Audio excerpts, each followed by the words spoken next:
Olá, queridos, a paz do Senhor Jesus, que bom revê-los, né? Revê-los, aqueles que já comumente estão. E que bom ter você pela primeira vez aqui conosco nos nossos mini cursos, que nós temos sempre apresentado para trazer principalmente elucidações de questões práticas, objetivas, mas que muitas vezes alguns tornam um pouco complexas sem necessidade. Entre essas questões está a escatologia. E hoje nós vamos iniciar o curso sobre a escatologia bíblica com uma pequena provocação para aqueles que gostam de polêmica. Nós vamos falar sobre o final da história, descomplicando a escatologia bíblica, uma visão geral, projeto restaurador de Deus. Infelizmente, muita gente, quando olha para a escatologia, eles têm uma visão distorcida. Eles acham que o final da história significa dizer que acabou tudo. E não é isso. Observe que o subtema da nossa disciplina é uma visão geral do projeto restaurador de Deus. Então, sempre que falarmos de escatologia, isso no pensamento ortodoxo, né, no pensamento da nossa igreja e de instituições sérias, a ideia de escatologia é restauração. Sempre vai ser restauração. Então, o que é que Deus faz com a escatologia, com o pensamento escatológico? Deus restaura. Como Deus vai restaurar? Aí nós damos o tema, o fim da história. Se você prestar atenção, história está com H maiúsculo, né?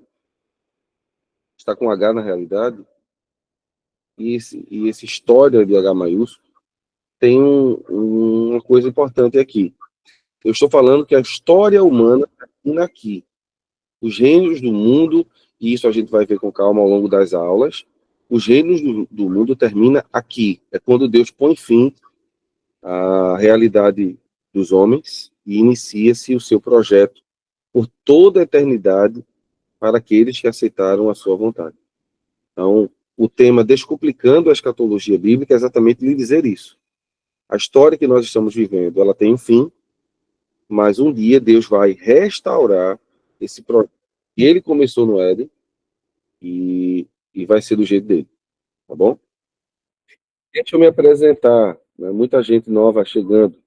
Eu me chamo Jonatas Éder, né? Nós somos, pela misericórdia de Deus, professor da instituição aqui, que é a faculdade ligada à CGADB, a STADEB, e esse ano nós temos 10 anos de casa, não é? Pela misericórdia de Deus. Possuímos algumas graduações, pós-graduações e também mestrado. A área de ensino é a minha paixão, então se você prestar atenção, boa parte do que eu venho estudando nos últimos 16 anos envolve ensino, né? Eu sou pedagogo, professor de história, de teologia, tenho especialização na área de ciência da religião, para que a gente possa se comunicar com outros grupos religiosos. Docência do ensino superior, que me dá a capacidade de ensinar em universidades, né? Tenho também pós-graduação em filosofia e neurociência no aspecto de educação. E concluímos o nosso mestrado em teologia. Então a gente vem aí estudando nos últimos 16 anos para apresentar o melhor curso para a igreja. O que esse curso tem para apresentar para vocês? Primeiro, a aula de hoje, né? Nós vamos ter a introdução à escatologia para você entender o que é isso. A partir da próxima terça, sempre nas terças, nós vamos estudar semana que vem a segunda vinda de Cristo, tá? Na terceira aula nós vamos falar sobre a grande tribulação e a figura do anticristo. Na quarta aula nós vamos estudar o milênio e o juízo final. Na quinta aula, a ressurreição e a nova criação. Nas 5 primeiras aulas, nós vamos estudar a parte teológica do assunto. Só que quem me conhece sabe que eu sou um grande devocionalista, né? Ou seja, eu torno as coisas devocionais. Assim, as 2 últimas aulas, nós vamos trabalhar a questão devocional da escatologia. Nós vamos tratar aqui, por exemplo, sobre os sinais dos tempos. E nós vamos fazer uma comparação com o cumprimento profético desses sinais que estão nas Escrituras. E, por fim, o que a escatologia bíblica tem a ver com a minha vida cristã? Então, as 5 primeiras aulas serão totalmente teológicas e as 2 últimas, teológica, buscando a questão devocional, para que você possa levar para a sua vida essa realidade. Não é? O que a escatologia faz com que um cristão mude de pensamento? Né? Principalmente em relação para nós que cremos no arrebatamento secreto. Tá? O objetivo da minha aula de hoje, conhecer a escatologia bíblica, seus desdobramentos, suas correntes de pensamento e o que a Bíblia nos diz sobre o tema. Então a gente tem pelo menos 3 pontos aqui, né? O que é escatologia, quais são os seus desdobramentos e, por fim, o que é que a Bíblia tem a dizer sobre esse tema. O que é que Deus tem a falar para nós sobre o assunto.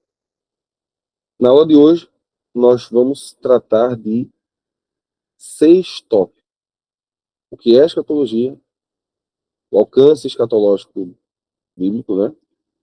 Aliancismo e dispensacionalismo, a importância prática da escatologia, principais correntes de pensamentos escatológicos e os eventos escatológicos segundo o dispensacionalismo. Já que, acredito, não todos, mas a maior parte aqui deve ser dispensacionalista.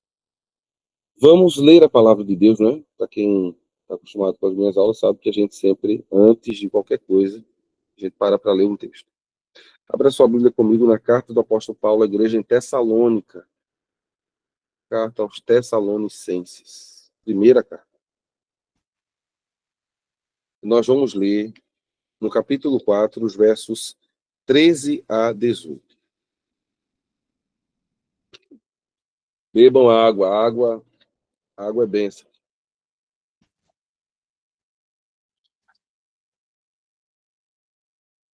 Diz assim as Escrituras. Sim, para quem está assistindo essa aula pela primeira vez, a leitura nos meus cursos sempre serão feitas na NPT, que é a nova versão transformadora. É uma versão bem mais prática do texto. Eu não aconselho levá-la para a igreja para pregar, por exemplo, porque é um texto muito atual. E aí, se comparado à corrigida, você vai ter dificuldade, né? Mas para uma aula, por exemplo, eu uso bastante aqui nas aulas eu uso essa e na Shedeb eu utilizo a NAA e a Vivo, tá bom? Então, nessa aula ou nos cursos que ministro, sempre utilizo a NVT. Diz assim as Escrituras, primeira carta de Paulo aos Tessalonicenses, capítulo 4, verso 13 ao 18. Agora, irmãos, não queremos que ignorem o que acontecerá aos que morreram, para que não se entristeçam como aqueles que não têm esperança. Porque cremos que Jesus morreu e foi ressuscitado. Também cremos que Deus trará de volta à vida com Jesus todos os que já morreram. Dizemos a vocês, pela palavra do Senhor, nós, os que ainda estivermos vivos quando o Senhor voltar, não iremos ao encontro dele antes daqueles que já morreram. Pois o Senhor mesmo descerá do céu com um brado de comando, com a voz do arcanjo e com o toque da trombeta de Deus. Primeiro, os mortos em Cristo ressuscitarão. Depois, com eles, nós, os que ainda estivermos vivos, seremos arrebatados nas nuvens ao encontro do Senhor nos ares. Então estaremos com o Senhor para sempre. Portanto, animem uns aos outros com essas palavras. Esse é um dos motivos da escatologia. Animar. Animar uns aos outros. Vamos orar? Querido Deus, lhe pedimos por misericórdia que nos conceda iluminação para compreender a tua palavra de acordo com aquilo que o Senhor prescreveu. Não permita que a gente emita opiniões pessoais, mas que haja, Senhor, realmente uma elucidação do que a tua palavra tem para nos ensinar. Hoje é uma aula introdutória, mas precisamos do auxílio do teu Espírito para compreender tudo aquilo que colocaremos em prática hoje. Nos ajuda, Senhor, a sair desta aula mais convictos, mais crentes e com o objetivo de te servir melhor. Obrigado por esta oportunidade, Senhor. Em nome de Jesus. Amém. Vamos lá. Nós já vimos o conteúdo programático para o de hoje, então vamos em frente. A pergunta que não quer calar: o que é escatologia? Para isso, eu estou utilizando Tim LaHaye nesta obra aqui. Deixa eu abrir para a gente ver junto. O Tim LaHaye produziu muitas obras sobre escatologia, não é? Sobre essa temática. Mas o material que eu estou utilizando aqui é essa enciclopédia. Enciclopédia Popular de Profecia Bíblica. É um livraço da CPAB. Bom, então, o que eu vou mostrar agora está nesse livro. O que é que o Tim LaHaye fala nesse livro sobre o que é a escatologia? Para mim, uma das melhores definições de escatologia está aqui. Segundo ele, é a área de teologia, da teologia sistemática, que trata das últimas coisas. O termo deriva de uma combinação de palavras gregas. Skatos, que significa último, fim, e logos, que significa palavra. O sufixo português logia significa estudo ou ciência, a gente sabe disso, né? Ou doutrina. Então, escatologia lida com realidades extremamente pessoais, como a morte, a condição imediata, posterior ao arrebatamento e a glória. Ela também aborda, contudo, questões mais cósmicas e gerais, como a segunda vinda de Cristo, o milênio, o juízo final, recompensas e castigos eternos, novo céu e nova terra. Então, a escatologia é tanto pessoal como universal, tanto individual quanto cósmica. E eu criei esse mapinha aqui para a gente entender o que é que o Tim LaHaye está dizendo. Ele está dizendo que escatologia é o estudo das últimas coisas de forma geral e pessoal.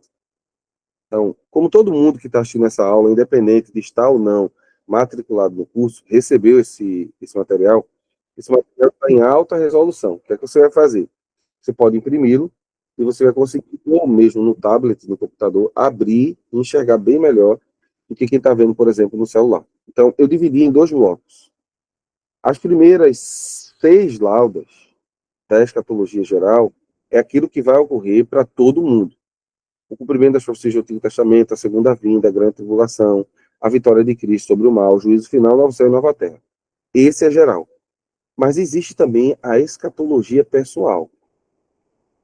E a pessoal, ela começa ainda em vida. Porque nós tomamos a decisão de servir a Deus ou não enquanto estamos vivos. E a esse tipo de morte, observe que existe lá a morte física e espiritual. A morte espiritual, ela é anterior à morte física. Todos aqueles que não creem em Cristo, segundo Paulo, escrevendo aos Efésios, capítulo 2, estão mortos em suas ofensas e pecados. E se essas pessoas morrem fisicamente, elas entram no segundo ponto, que é chamado de estado intermediário. É o momento onde as pessoas vão esperar, tanto os que morreram em Cristo, como os que morreram sem Cristo, eles estão esperando para serem julgados. A diferença entre um e outros é o momento da ressurreição. Os justos ressuscitam no dia do arrebatamento. Os ímpios ressuscitam no fim do milênio para serem julgados e condenados. E aqueles que morreram no período do milênio, isso a gente vai ver mais na frente, e viveram uma vida piedosa, esses serão salvos. Tá? Então, a escatologia pessoal trata da morte da pessoa, para onde essa pessoa vai depois que morre, quando ela vai ressuscitar, o julgamento de Deus sobre ela, se o julgamento será no grande trono branco, que a gente chama de juízo final, ou se o julgamento vai ser no tribunal de Cristo. Vai também tratar do destino do salvo, dos ímpios e o estado eterno. Então, uma coisa que precisa ficar bem clara, e vamos descomplicar já aqui, é que escatologia não está falando apenas de milênio, juízo final, Satanás sendo preso, pré-tribulacionismo, pós-tribulacionismo, não, não. Escatologia está falando do que acontece com a pessoa após a sua morte. Então, nos últimos 6.000 anos aí, para quem é adepto da Terra Jovem, isso a gente está falando Terra Jovem com pessoas, tá? Né? No princípio criou Deus os céus e a terra era sem forma vazia, e Deus começou a criar. Então, para seres humanos que vivem aí há 6.000 anos, todos esses, eles vão ressuscitar em um dado momento, os que morreram. Então, a escatologia vai dizer para onde esses que morreram esperando o Messias até a morte de Jesus, onde eles estão, aonde aqueles que morrem hoje também estão, tanto justos como ímpios. Mas também a escatologia vai tratar do que vai acontecer mais para frente, quando houver o arrebatamento da igreja. Então, basicamente, o que o Tim LaHaye está falando é isso aí. Professor, existem correntes diferentes, é claro, e a gente vai apresentá-las aqui. A aula de hoje, o objetivo da aula de hoje, a gente não é que pensa também os irmãos que pensam diferente da gente. Tá? Um dos primeiros livros que eu li esse ano para poder fazer esse curso foi o livro do querido pastor Shed, né, sobre escatologia. Para mim, uma das figuras mais extraordinárias dentro do mundo calvinista. Ele conseguia ser um calvinista, mas não era chato, né? Então, é uma pessoa que agregava, que trazia para perto, que valia a pena ouvir, ler, muito piedoso aquele homem. Então, como é que esse homem pensava a escatologia? Então, a gente procurou estudar também. A gente vai apresentar o pensamento do pastor Shed aqui, até porque talvez ele seja o, o teólogo calvinista mais lido pelos pentecostais depois do Hernandes. Depois do Hernandes. E também tem uma visão bem interessante sobre isso, mas nós não vamos tratar na aula de hoje. Esse é o Champlin. A gente tem alguns problemas com o Champlin, tá? Champlin é universalista. E o que seria o universalismo? O universalismo é a crença que no final Deus vai salvar todo mundo. Mas a citação do Champlin aqui não é uma citação teológica, tá? O Champlin está fazendo simplesmente uma citação, ou a citação que eu faço do Champlin é uma citação do seu dicionário sobre o que é escatologia. Então, ele vai dizer que a escatologia é essencialmente profética, ou seja, ela trata exclusivamente de predizer eventos futuros que já se cumpriram, estão se cumprindo ou irão se cumprir. Isso é extraordinário. Embora eu tenha minhas dificuldades com o Champlin, ele realmente resume o que é escatologia. Escatologia trata de profecia, minha gente, daquilo que Deus disse que aconteceria. E ele diz, muitos desses eventos já se cumpriram. Por exemplo, a morte e ressurreição de Jesus é um evento escatológico. Isso está descrito nos profetas. Então, o Messias realmente veio, morreu e ressuscitou. Uma parte do evento escatológico já aconteceu. O que falta é a segunda parte do evento. Esse Messias voltar, levar a sua igreja e julgar o mundo. Aí ele diz, essas profecias se cumpriram, estão se cumprindo e vão se cumprir. Ele utiliza o texto de Apocalipse 19 para dizer isso, e é verdade, né? O João, ele diz lá, né? Ele ouve, ele deve escrever as coisas que são, as que não de ser e as coisas que foram. Tá? Ele diz que cerca de 25% da revelação divina tem natureza preditiva. Então, 25% do que Deus permitiu que os autores bíblicos escrevessem é uma predição, ou seja, é dizer antes o que vai acontecer. Esse fato demonstra a importância do assunto. As teologias mais antigas negligenciavam o assunto. Isso aqui é muito interessante. Mas nos tempos modernos, à medida que os eventos se aproximam, se desperta um interesse cada vez maior sobre a questão. E aí, principalmente esse autor aqui, ó, o Darby,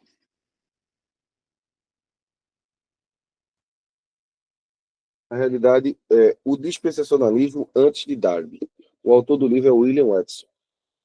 Esse livro é da editora Carisma. O William Watts, ele é um autor que vai se contrapor ao pensamento aliancista que diz que o dispensacionalismo é uma doutrina criada por Darby. Então, nesse livro, que é um livro que eu estou utilizando bastante para as aulas, ele defende e demonstra através de pesquisas, citações diretas de outros materiais, que o que Darby pregava era o que já se pregava anteriormente, né? E ele chega a falar sobre até a questão dos apóstolos pregando como se realmente voltando naqueles dias. E a gente não pode negar isso, né? Atos capítulo 3, 4 e 5 apontam para um arrebatamento iminente. Os discípulos acreditavam que Jesus vinha a qualquer momento, ao ponto de vender tudo que eles tinham e doar para os pobres. Isso é inegável. Então, a pregação dos discípulos era, sim, de um arrebatamento para aqueles dias. Eles acreditavam nisso. Paulo acreditava nisso. Então, nesse livro, Dispensacionalismo antes de Darby, a gente encontra muita coisa e eu vou citá-lo hoje aqui. Tá? Então, o Champlin diz que, por muitos anos, a teologia não se preocupou muito com esses eventos. Mas aí, as profecias começaram a se cumprir.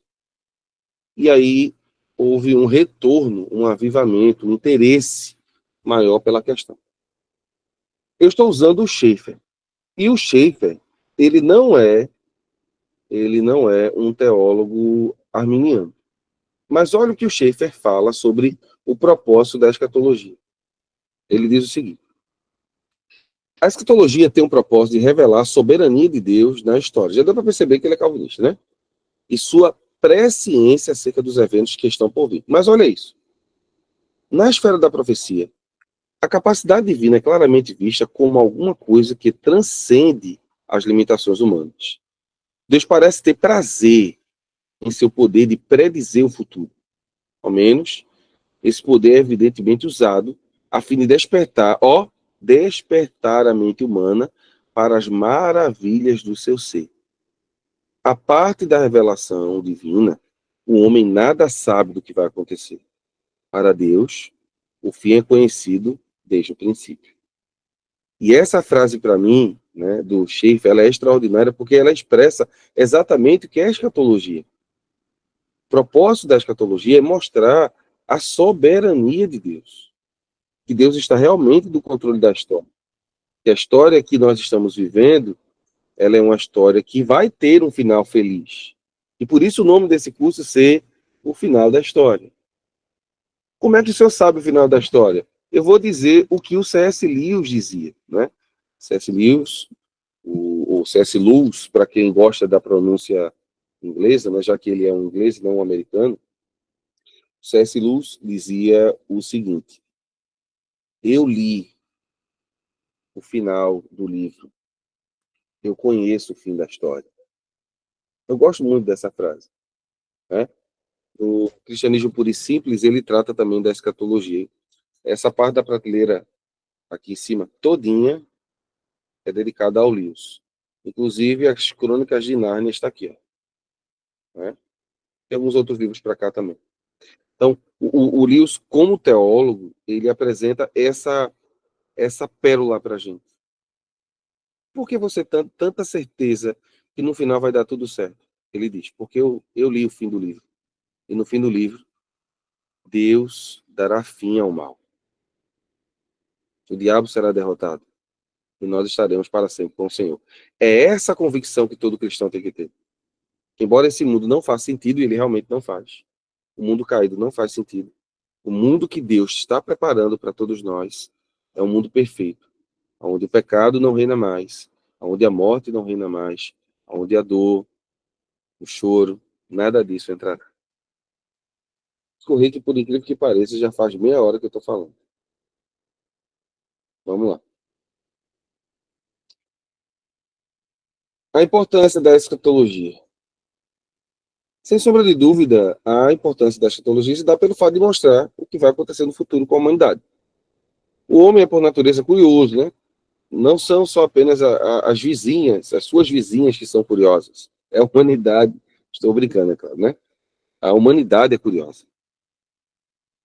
Veja como os discípulos eram curiosos. 24 e 3 de Mateus. Dize-nos quando serão essas coisas. Que sinal haverá da tua vinda e do fim do mundo? A gente vai voltar a esse texto na próxima aula. A mesma ansiedade também tinham os crentes de Tessalônica, no texto, dentro do contexto do que eu li hoje. O que é que vai acontecer no futuro? Aí Paulo diz assim, calma aí, Deus já, Deus já traçou linha histórica para o futuro. O fim da história é bênção, então se alegre. Eu vou reler o último versículo da leitura de hoje. Versículo 18. Portanto, animem uns aos outros com essas palavras. A escatologia, ela tem o poder de animar as pessoas. Tá? E olhando para as nossas necessidades, podemos observar que a Bíblia é o único livro que vai realmente satisfazê-las. No sentido de nos dizer quem somos, de onde vimos e para onde nós vamos. Essas dúvidas, não é, filosóficas, quem sou, de onde vim, para onde vou, as escrituras apontam e dizem para onde nós vamos. Qual o alcance dessa escatologia? O alcance da escatologia bíblica, ela é para três grupos. Primeiro, para a igreja.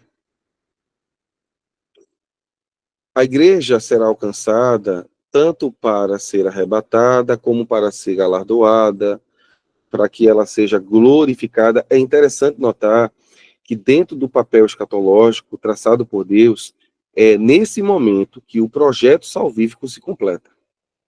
Observem que é apenas com a ressurreição dos mortos e o arrebatamento dos vivos que esse corpo mortal passará a ser um corpo glorioso, semelhante ao de Jesus. Então, os textos que estão aqui são para confirmar que a escatologia, para a igreja, serve como o fim do projeto de Deus salvífico para ela. Então, qual é o projeto de Deus para a igreja? O projeto de Deus para a igreja é a sua salvação. Mas essa salvação envolve transformação aqui, mas uma transformação que está por vir, que é quando nós vamos deixar esse envelope e receberemos um corpo semelhante ao de Jesus. Então, a escatologia também fala de soteriologia. O segundo grupo que a gente precisa entender que a escatologia vai abarcar são os judeus. E já já a gente vai falar sobre aliancismo, não se preocupe. Não é você que é aliancista e está aqui, não se preocupe. Eu serei o mais didático possível e também fiel ao pensamento de cada um. Né? Nossos irmãos aliancistas, eles creem que a igreja de Israel é uma coisa só. Nós, dispensacionalistas, acreditamos que Deus tem um papel para Israel a ser cumprido ainda. Por quê? Porque existem profecias a respeito do ressurgimento nacional de Israel, que já ocorreu. Existem profecias que vão falar de uma conversão desse povo. O próprio apóstolo Paulo vai falar disso em Romanos. E também o estabelecimento da paz em Israel e o pacto davídico que Deus tem, né, com Davi e o Messias se cumprirá. E aí eu estou falando de um milênio literal. Tá? Então, para nós, dispensacionalistas, nós acreditamos que haverá um momento em que Deus vai tratar com Israel. O momento que estamos vivendo é o momento com a igreja. A igreja está passando por esse momento, e esse momento é um momento único, e quando a igreja for arrebatada, Deus vai tratar com Israel. A gente vai trabalhar isso quando a gente for falar das 70 semanas, né?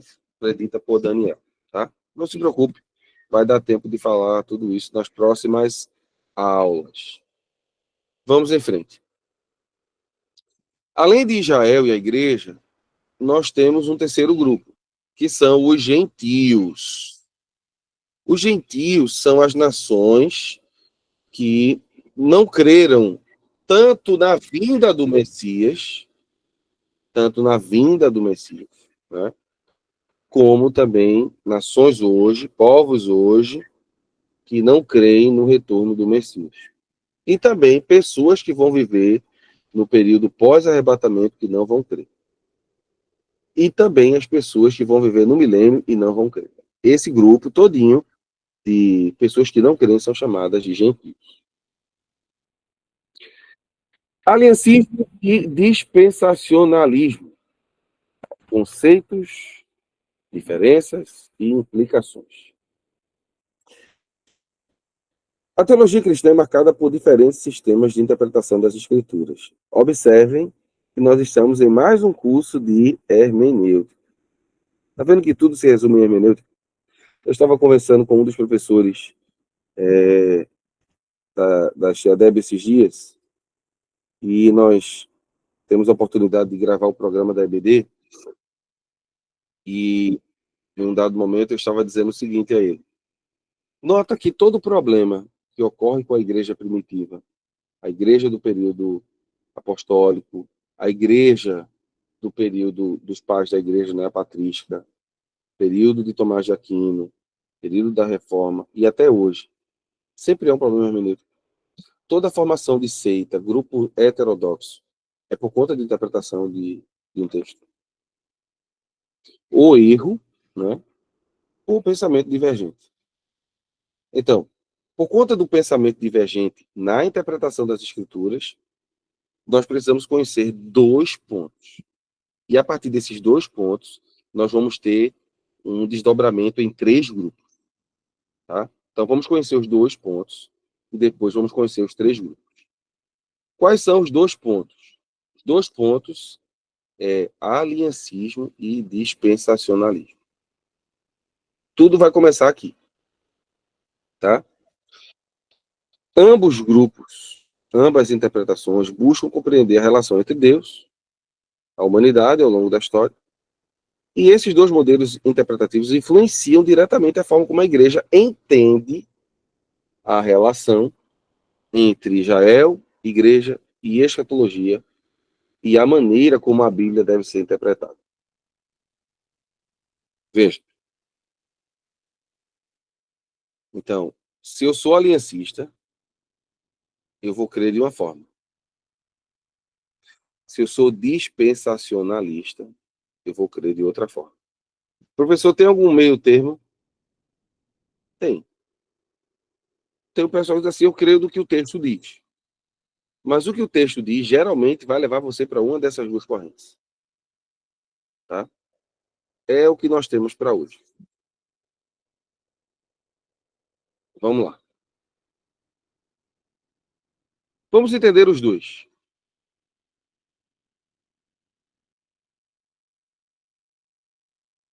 Começando com o aliancismo, que é uma corrente bem elaborada e, vamos dizer assim, bem mais difundida.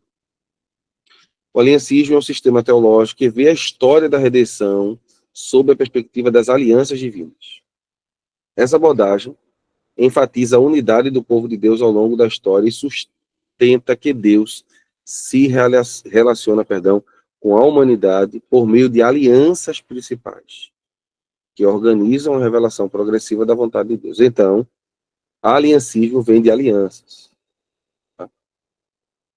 E quais são as alianças que Deus fez com os homens? A primeira aliança foi feita com Adão antes da queda, quando Deus prometeu a ele, segundo o aliancismo, a vida eterna mediante sua obediência. Então, se você obedece, você vive para sempre.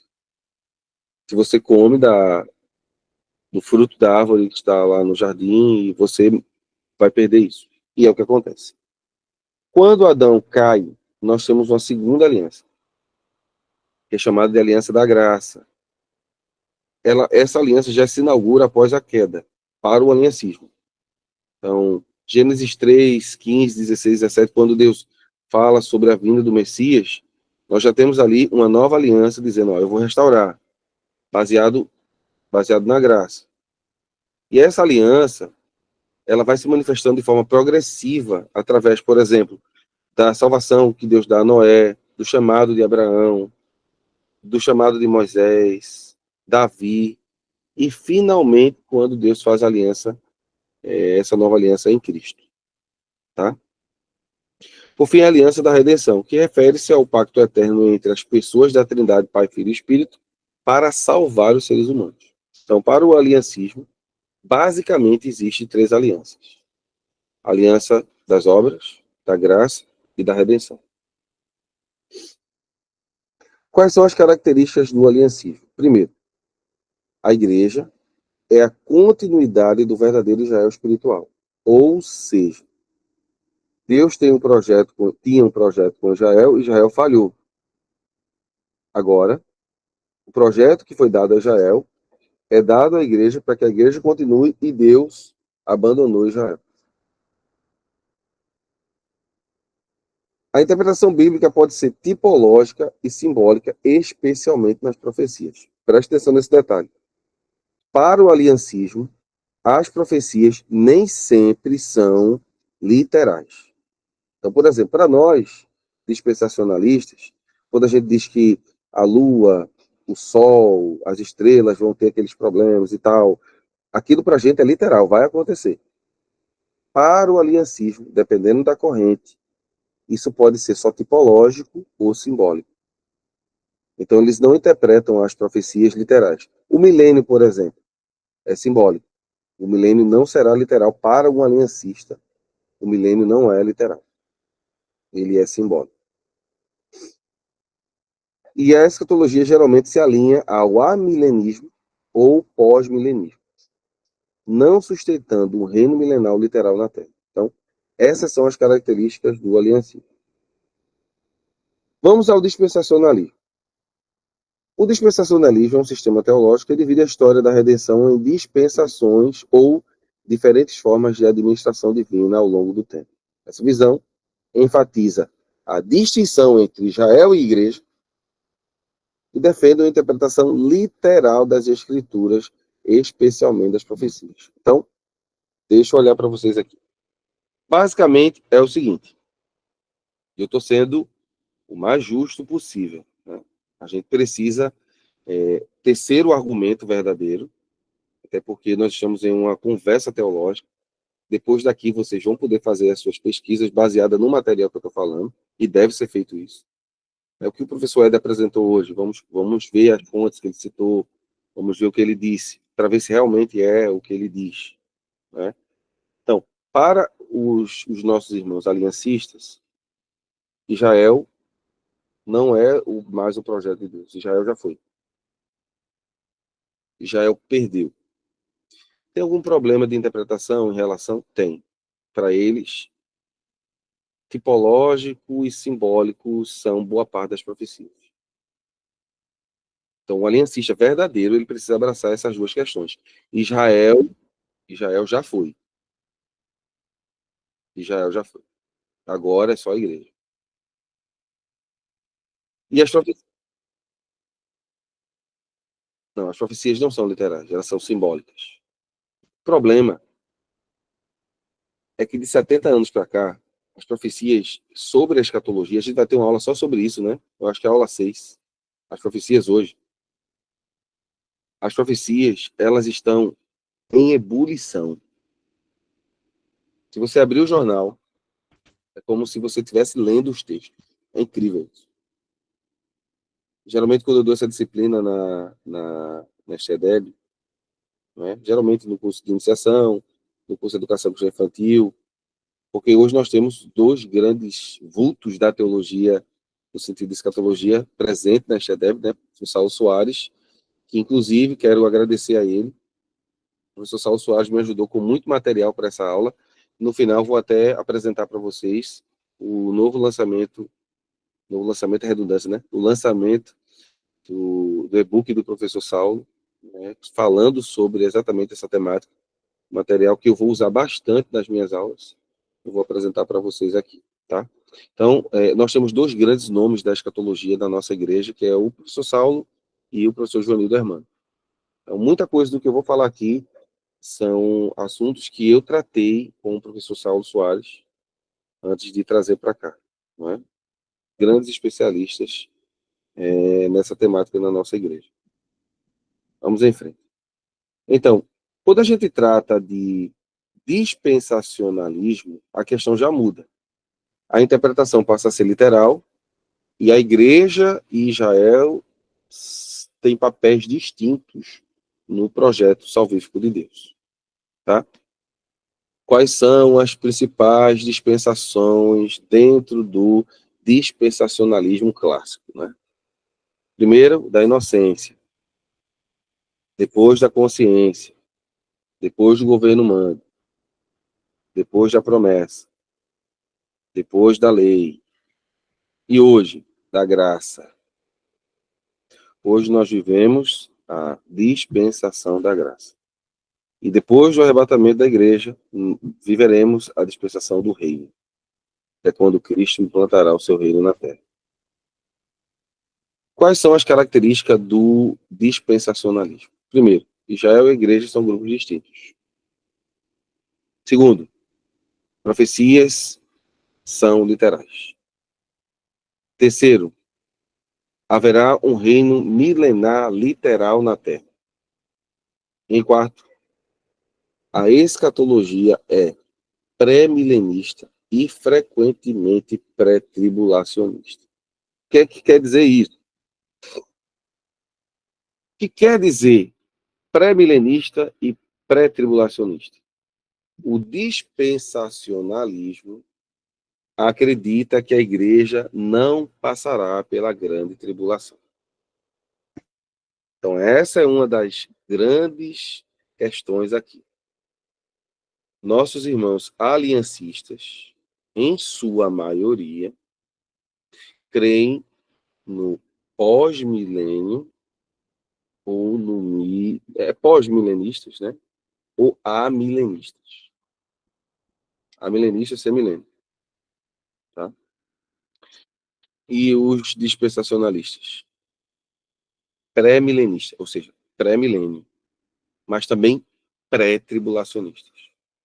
Então, nós não cremos, e eu coloco nós já dizendo a minha posição, né? Sou dispensacionalista, pré-tribulacionista, pré-milenista. Acredito em um arrebatamento secreto. Acredito que Deus levará a igreja para poder tratar com Israel. Tá? E, ao longo das aulas, a gente vai deixar isso de forma bíblica e clara aqui nas aulas. Então, o dispensacionalismo crê na literalidade do texto, crê nas profecias literais. O aliancismo não. Eu tenho um quadro aqui que eu fiz comparativo entre as duas. É esse quadro aqui. Em resumo, na parte esquerda nós temos a temática e como pensa no meio o aliancismo e na ponta o dispensacionalismo. Relação entre Israel e igreja. No aliancismo, a igreja é o verdadeiro Israel espiritual. No dispensacionalismo, Israel e igreja são distintos. Como é que a interpretação das profecias é feita no aliancismo? Ou são simbólicas ou tipológicas. No dispensacionalismo, literal. As profecias se cumprem literal. Qual é a visão escatológica dentro do aliancismo? Ou há milenismo, não vai ter milênio nenhum, ou pós-milenismo. Jesus só vem depois do milênio. Já o dispensacionalismo, cremos no pré-milenismo. E o milênio é literal. Qual o enfoque teológico dentro do aliancismo? Das alianças bíblicas. Qual o enfoque teológico dentro das dispensações, do dispensacionalismo, às dispensações divinas? Em relação à continuidade da salvação, sempre pela graça mediante a fé. No aliancismo. No dispensacionalismo, eu coloquei uma questão aqui. Administrada de forma distintas. Por quê? Em sua maioria, o amilenista ou pós-milenista, ele também abraça a soteriologia, milenista, amilenista e pós-milenistas, que é a ideia de que uma vez salvo, salvo para sempre. Então, na nossa visão dispensacionalista, isso também vai influenciar soteriologicamente. Então, vejam como as doutrinas se entrelaçam. Né? Quando a gente estuda escatologia, a gente não está só estudando escatologia, a gente está estudando primeiro hermenêutica. Como é que a gente interpreta o texto? Segundo, a gente está estudando antropologia. Quem é o homem, para onde ele vai, por que Deus o fez assim e tal. Terceiro, nós estamos estudando sobre Deus. E eu não estou colocando aqui uma ordem de importância, mas falando das principais. Estamos falando sobre Deus, sobre seus decretos, sobre sua providência, sobre sua vontade. Nós estamos falando sobre o sacrifício de Cristo. Se o sacrifício de Cristo foi suficiente para pagar realmente o pecado, ou a gente crê em um tipo de purgatório geral. Eu vou deixar isso gravado. A gente critica algumas pessoas que abraçam a teologia católica apostólica romana do purgatório, mas se você prestar atenção, algumas pessoas acreditam em um purgatório geral. Deus não tem poder de nos livrar do mal, ele vai do mal, mas no mal. Não é assim que a gente escuta? Não, no Antigo Testamento Deus sempre livrou o pessoal do mal, no mal. O pessoal estava na fornalha, Deus livrava da fornalha. O pessoal estava lá no Mar Vermelho, Deus livrava. Não. A questão é, o sacrifício de Cristo resolveu isso aí? Pagou realmente a dívida? Ou a gente precisa estar aqui sofrendo para pagar alguma coisa? Porque essa é a ideia de purgatório. Tá? E aqui eu estou tratando de um debate que está além de calvinismo, arminianismo, wesleyano. Eu estou falando de doutrina. Se Cristo morreu por nossos pecados, como a Bíblia diz, e se a salvação é garantida através da fé nele, por que haverá necessidade daqueles que creram em Cristo passar por uma tribulação, já que a dívida foi quitada? Não faz sentido, a não ser que a gente abrace essa ideia de um purgatório geral. O professor já teve esse tipo de debate? Já. Hoje mais não. Hoje mais não. Mas quando a gente joga essa informação, né, para quem defende o outro lado, isso fica um pouco complicado, porque ele vai apelar para a soberania divina. E a soberania divina, ela não cabe na nossa mente. Então, toda vez que a gente entra nessa questão, a resposta vai ser: isso aí é um mistério de Deus. Mas os mistérios de Deus não foram revelados nas Escrituras? Para nós e para os nossos filhos, conforme Deuteronômio 29, 29? Então, por que o sacrifício de Cristo não pagaria a dívida que o homem tem, ao ponto de ele não passar por nenhum tipo de sofrimento? Essa é uma pergunta que pouca gente tem coragem de responder sem dizer é mistério. Vamos para frente. Esse slide aqui eu acabei pulando, mas é importante falar sobre implicações teológicas, né? O modo como se interpreta a Bíblia afeta a visão sobre a igreja, a escatologia e a teologia da redenção. Algumas implicações. Primeiro, no aliancismo, apresenta a igreja como herdeira das promessas de Israel e enfatiza a unidade do povo de Deus na história. Ou seja, Deus só tem um povo. Era Israel, agora é a igreja. Então, era Israel, agora é a igreja. No dispensacionalismo, isso muda. O dispensacionalismo destaca um plano futuro distinto para Israel e a igreja, levando a uma expectativa mais concreta de eventos escatológicos. Então, pensamento dispensacionalista, ele diz: Israel é Israel e a igreja é a igreja. E isso vai mexer com tudo. Soteriologia, doutrina do pecado, vai mexer com tudo. Professor Éder, por que essa briga entre... Briga não, disputa, vamos usar o termo correto. Entre aliancistas e dispensacionalistas. Na reforma, boa parte deles vão abraçar o pensamento aliancista. Tá? Por quê? Existia uma repulsa muito grande a Israel. É só pegar um bom livro de história da teologia que você vai ver isso. Tá?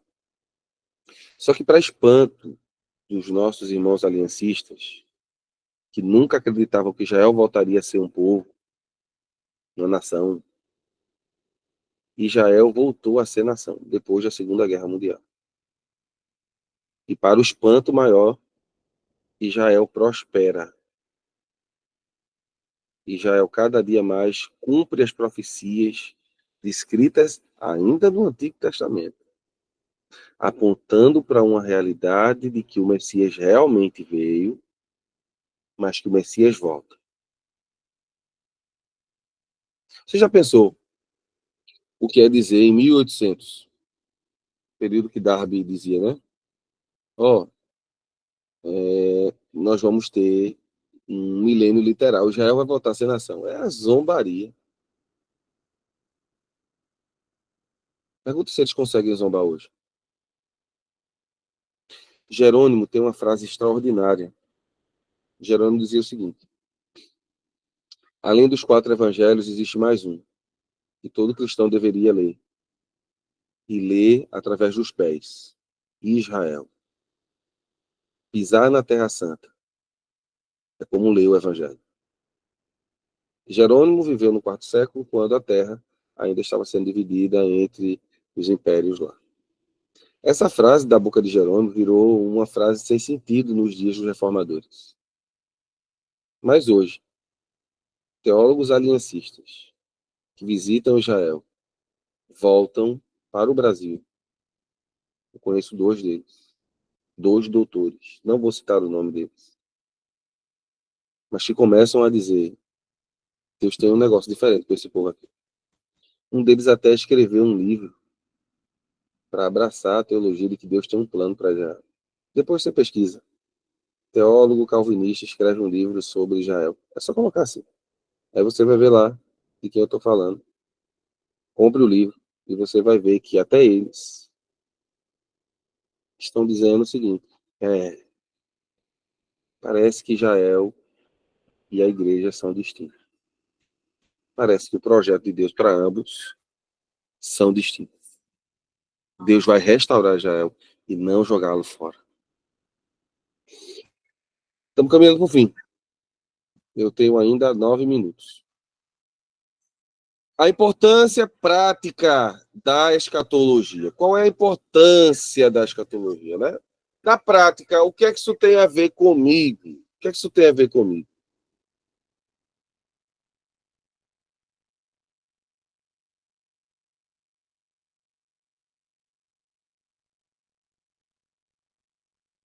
Voltamos.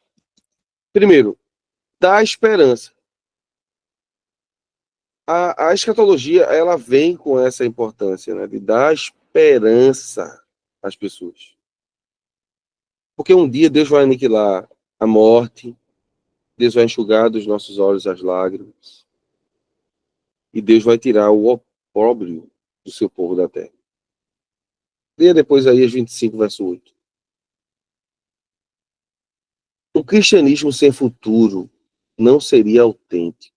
Paulo diz que se nós vivêssemos só neste tempo, se a nossa fé fosse só para esse momento, nós éramos os mais miseráveis dentre os homens. E diferente do pensamento pagão, e aqui agora falo como cientista religioso, né, aquele que estudou 2 anos as religiões, é interessante que só a escatologia bíblica, e agora esqueça a questão de aliancismo bíblica, só a escatologia bíblica nos oferece um futuro de paz. Para algumas religiões e grupos heterodoxos, a morte vem e acabou tudo. Para outros grupos, você morre e volta a viver em um ciclo interminável, até você pagar tudo que tem e se tornar um com o universo. Isso é uma forma de neoplatonismo moderno. E também mistura de hinduísmo e budismo. Você tem aqueles que não creem que há uma vida pós-morte. Tem um grupo religioso muito forte, né, o muçulmano, que é a maior religião do mundo hoje. Não se assuste, tá? Quando alguém diz assim, o cristianismo é a maior religião do mundo, ele está colocando tudo junto. Ortodoxos, né, que é a igreja russa, a igreja grega. Então, os ortodoxos, os protestantes e sua multifacetalidade, né? Você tem uma diversidade absurda dentro do protestantismo, que vai desde grupos mais pujantes, como igreja luterana, a igreja presbiteriana, né? Os pentecostais com a Assembleia de Deus, até, por exemplo, as seitas cristãs, como o mormonismo, Testemunho de Jeová, Adventismo. Todo mundo é colocado no bojo de protestantes. e os católicos. Então, somado católicos, que é o maior grupo, com ortodoxos e protestantes, a gente tem aí cerca de 2 bi. No último censo, 2018, 2 bi,2. E aí, quando você pega o muçulmano, você tem 1,9 bi. Então, hoje, os muçulmanos são a maior religião do mundo. Eles também são muito facetados, tá? Tem pelo menos 8 grandes divisões e subdivisões absurdas. Mas o que eu queria dizer aqui é que no mundo muçulmano existem 7 infernos, né? Um inferno para cada grupo. E o céu para eles é um céu bastante estranho. É muito mais prazeres carnais do que essência de vida. Porque o que é o céu para o cristão? O céu é o lugar onde eu me tornarei completo, porque eu habitarei com Deus por toda a eternidade. Eu sei que a nossa ideia de ruas de ouro, cristal, eu vou falar sobre isso também, é importante a gente entender isso. Mas é muito mais importante entender o que faremos no céu. Eu queria dizer que a gente não vai cantar no lindo coral, como dizem, né? Nós teremos atividades no céu. O céu não é um lugar para ter rede e água de coco. Agora, imagine você estar no melhor lugar do mundo, podendo dar o seu melhor e ainda ter a presença de Deus para sempre. Isso é maravilhoso, minha gente. Acho que você pode dar um glória a Deus em casa aí. Já pensou que glória será esse ambiente, onde nós estaremos com nosso Salvador, nosso Criador, sabe? E tudo que nos faz mal nesse ambiente não entrará lá. Nenhuma dor, choro, lágrimas, essas coisas não terá lá. Então, em primeiro lugar, por que é tão importante estudar a escatologia? Por que é tão importante esse tema? Para que a gente tenha esperança. Segundo, para que a gente fique vigilante e viva uma vida de santidade. Já que eu não sei quando eu vou, nem quando ele vem, então eu preciso viver uma vida de santidade. Eu não posso viver uma vida de negligência, de indolência, não é? Eu preciso viver uma vida de santidade. Terceiro, a escatologia também, na prática, ela aponta para uma recompensa. E eu confesso aos irmãos, essa é uma das poucas partes que eu tenho dificuldade, porque tudo que eu faço para Deus, eu não penso em receber nada. E eu sei que a maioria de vocês também não. A gente simplesmente faz porque é como Santo Agostinho dizia, né? A gente faz por gratidão. É como se o amor de Deus nos constrangesse ao ponto da gente fazer e ainda se sentir um servo inútil. Poxa, eu só fiz isso. Então, eu grifei essa parte aqui para ler com vocês. A certeza dessa volta de Jesus iminente, né? E de uma recompensa pelos nossos serviços nos impele a trabalhar com afinco, incansavelmente na obra do Senhor, mas pelo motivo certo. Então, o que me faz fazer o que faço? Ah, porque eu quero ganhar um galardão. Não, porque o pensamento no galardão não deve ser o primeiro ato na vida de um cristão, mas o servir bem, o servir bem, né? O servir bem para a glória de Deus, para que Deus seja glorificado. Até porque, se eu pensar em, de uma certa forma, ser glorificado aqui, eu não tenho que receber lá. Galardão fala de salário, de pagamento, por algo feito para alguém, tá? Porque não está aqui. Nós temos um livraço do Heber Campos, né, sobre essa temática, o habitat natural. Na realidade, é uma coleção.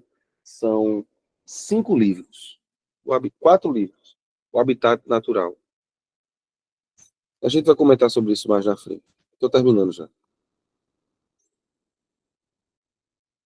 Então, recompensas. Principais correntes de pensamento escatológico. São 3. A primeira escola é a pós-tribulacionista. Ela ensina que o arrebatamento da igreja vai acontecer no final da grande tribulação. Eles dizem que a igreja continuará na terra até a segunda vinda. Então, para eles, só existe epifanéia. Né? A gente vai aprender isso melhor na próxima aula. O que é epifanéia? Vista por todos. Nós cremos em parousia, né? Arrebatamento, vinda, e nós cremos na epifanéia. Nossos irmãos pós-tribulacionistas só creem em uma vinda só, e não em duas fases. Então a igreja passa pela tribulação. Esses são chamados de pós-tribulacionistas. Ok? Mid-tribulacionista. Essa corrente está mais fraca hoje. Hoje a gente tem pouquíssima gente pensando assim, em um tipo de mesotribulacionismo, né? A igreja passa até a metade da tribulação, na metade ela sobe, tá? Essa corrente hoje em dia, pouquíssimos acreditam nisso. E a pré-tribulacionista, que é a que nós cremos, né? Cremos que haverá uma vinda em duas fases. A escola pré-tribulacionista aceita estes dois pontos de vista. Creem que o arrebatamento da igreja ocorrerá antes da grande tribulação e a igreja, o corpo de Cristo em seu todo, será por ressurreição e por transferência retirada da terra antes de começar qualquer parte da 70ª semana de Daniel, que é um dos temas que nós vamos também tratar aqui. Esse livro do Saulo Soares, professor Saulo, é um livro, esse aqui está com a capa antiga, tá? Ele foi reeditado, a capa dele hoje é meio amarela com outra cor, mas essa é a que eu tenho, Grande Tribulação, Palco do Anticristo, é um livraço, nós vamos usá-lo na aula sobre arrebatamento. Esse aqui eu guardo com carinho porque está autografado por ele, né? Então é uma relíquia para mim. Eu queria mostrar para vocês duas obras que nós vamos ver, para falar, por exemplo, semana que vem nós vamos conversar sobre a vinda de Jesus. O John Walvoord talvez seja hoje o maior escritor publicado sobre a ideia de escatologia. Ele é o autor do Manual de Escatologia, é uma obra extraordinária que todos os alunos da XADEB usam. Mas ele tem outras obras, por exemplo, A Vinda, uma refutação ao pós-tribulacionismo. Então nós vamos ver a vinda de Jesus na visão pré-tribulacionista e porque nós não acreditamos que a igreja passará pela tribulação. E mais na frente, esse calhamaço aqui, é assim que se chama livro grande, tá? O milênio. As visões do milênio, porque nós cremos que o milênio é literal. Além desses livros, eu queria também indicar mais 3 obras. Se eu gosto de indicar livro,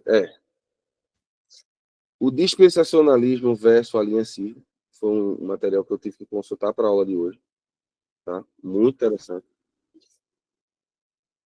Dispensacionalismo e a história da redenção. Como é que fica as dispensações em relação à redenção? Esses livros que eu estou citando é da Carisma. E o comentário do Grant Osborne, o autor daquela obra fenomenal, A Espiral Hermenêutica, né? Comentário dele de Apocalipse. Livraço. Também disponível no aplicativo Logos. Tá? Então são esses os livros que eu queria indicar hoje. Teve um que eu já indiquei logo cedo, que é Dispensacionalismo antes de Darby. São os livros que eu utilizei para a aula de hoje. Eu acho que eu coloquei um slide com... Deixa eu só ver aqui. Com os livros de hoje. Deixa eu só ter certeza. Coloquei. Vamos para a parte final da aula. Principais eventos escatológicos, segundo, agora já tomei, né, depois de falar sobre todos os pensamentos, fulano pensa assim, Beltrano pensa assim, vamos para como nós pensamos. Os principais eventos, segundo o dispensacionalismo. Nós estamos vivendo um período chamado de Era da Igreja, haverá a ressurreição dos mortos e o arrebatamento da igreja. 70 anos, perdão, as 70 semanas se completa com aquelas 7 semanas de anos, que é o período da grande tribulação. Né? Tribulação, 3 anos e meio, grande tribulação, 3 anos e meio. Depois disso, nós temos a vinda de Jesus, chamada Epifanéia, ou a revelação. Observe que lá em cima tem arrebatamento, revelação e a volta de Cristo. Depois disso, nós temos A Batalha do Armagedon e o início do milênio, quando Satanás será preso, literal. No fim desse período, Satanás é solto, haverá o julgamento dos ímpios e aí nós entraremos no estado eterno. Esse mapa pode ser melhor entendido aqui. Isso está em alta resolução. Isso aqui dá para você ampliar em casa assim, ó, e ver parte por parte. Está bem organizadinho, também baseado na estátua de Daniel. Acho que todo mundo conhece, né, o Plano Divino através do século. Isso é um livro. Antigamente esse mapa era vendido separado, né? Muita gente colocou ele até num quadro, era bem grandão. E aí nós temos todas as dispensações explicadinhas, né, apresentada para você. Quando estiver em casa, amplia e você vai conseguir ver nitidamente cada um dos estados aqui, tá ok? E ainda coloquei uma tabela. E aí nós vamos começar a estudar a partir da próxima semana tudo isso aqui. Arrebatamento, Tribunal de Cristo, Grande Tribulação, a vinda de Jesus em glória, o fim do Império do Anticristo, julgamento das nações, milênio, a revolta do diabo e seu julgamento, juízo final e, por fim, novos céus e nova terra. A jornada está apenas começando. Aqui estão os livros que eu utilizei para a aula de hoje.